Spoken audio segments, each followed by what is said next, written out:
رمضان آنے والا ہے۔ ہم نے مسجدوں کی صفائی شروع کر دی، دسترخوان سجا لیے، لیکن کیا ہم نے اس اندھیرے کی صفائی کی جہاں ہم اکیلے ہوتے ہیں؟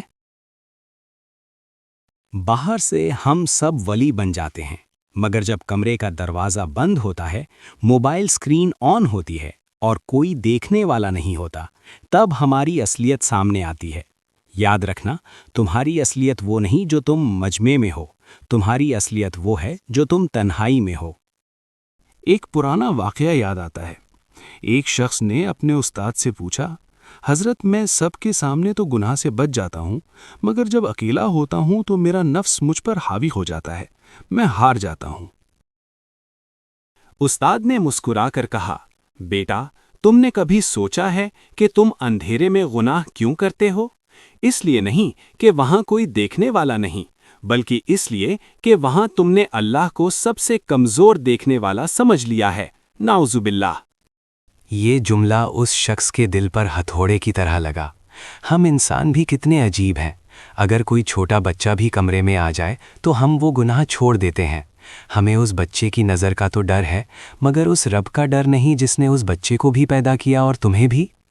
ہمارا نفس ہم سے کہتا ہے، کوئی نہیں دیکھ رہا، ایک بار کر لو پھر توبہ کر لینا۔ یہ وہی نفس ہے جس نے میں ہوں کہا تھا۔ یہ تمہیں دھوکہ دیتا ہے کہ تم اکیلے ہو، مگر تم اکیلے نہیں ہو۔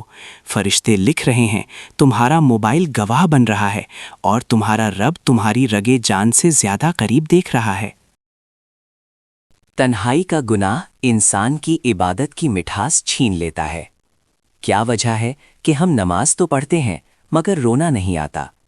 کیا وجہ ہے کہ ہم قرآن تو کھولتے ہیں مگر دل نہیں لگتا؟ وجہ وہی سیکرٹ سنز ہیں۔ یہ وہ دیمک ہے جو انسان کو اندر سے کھوکھلا کر دیتی ہے۔ باہر سے شجر سایہ دار گھنا درخت نظر آتے ہو، مگر اندر سے سڑے ہوئے ہو۔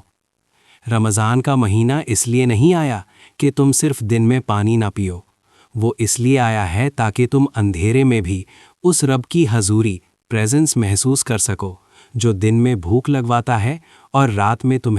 اگر تم تنہائی کے گناہ چھوڑنا چاہتے ہو تو 3 کام کر لو۔ خدا کو حاضر و ناظر جانو۔ جب موبائل اٹھاؤ تو سوچو کہ اگر اسی لمحے موت آ گئی تو کیا میں اس حال میں اللہ کے سامنے کھڑا ہونا پسند کروں گا؟ تنہائی چھوڑو۔ اگر تم کمرے میں اکیلے ہو کر ہار جاتے ہو تو اپنے آپ کو اکیلا مت رکھو۔ جب تک نفس مضبوط نہیں ہوتا، اندھیروں سے دور رہو۔ سجدہ ندامت۔ آج رات جب سب سو جائیں تو اپنا مصلی بچھاؤ، کسی سے بات مت کرو، بس رو دو۔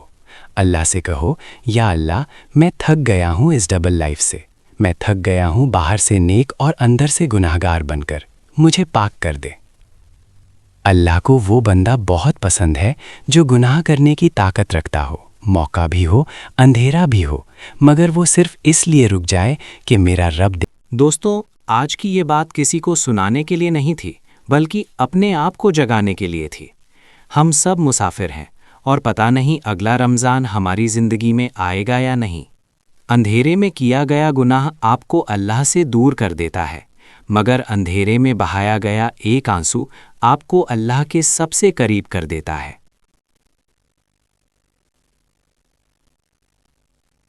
اگر آج یہ ویڈیو دیکھتے ہوئے آپ کے دل میں تھوڑی سی بھی تھرن پیدا ہوئی ہے، اگر آپ کی آنکھ میں ہلکی سی نمی آئی ہے، تو سمجھ لیں کہ اللہ نے آپ کو راستہ دکھا دیا ہے، وہ آپ کو کھونا نہیں چاہتا۔ میرا آپ سے ایک سوال ہے، کیا آج ہم یہ عہد، وعدہ کر سکتے ہیں کہ ہم اپنے اس رب کو دھوکہ نہیں دیں گے جو ہماری رگے جان سے زیادہ قریب ہے؟ نیچے کمنٹ میں یا اللہ مجھے معاف کر دے یا استغفر اللہ لکھ کر آج اپنی اس نئی راہ کا آغاز کریں۔ جب ہم اپنی خطاؤں کا اقرار کرتے ہیں تو معافی کا دروازہ کھل جاتا ہے۔ اور اگر آپ چاہتے ہیں کہ ہم مل کر اس رمضان اپنے نفس کو جیت لیں اور اللہ کی طرف پلٹ آئیں، تو اس سفر میں ہمارے ساتھ جڑ جائیں۔ اس چینل کو سبسکرائب کرنا صرف ایک بٹن دبانا نہیں، بلکہ ایک نیت ہے کہ ہم نے مل کر بہتر بننا ہے۔ اس ویڈیو کو ان تک لازمی پہنچائیں جن سے آپ محبت کرتے ہیں، کیونکہ شاید آپ کا ایک شیئر کسی کی تنہائی کو پاک کر دے۔ اللہ ہم سب کا حامی و ناصر ہو، آمین۔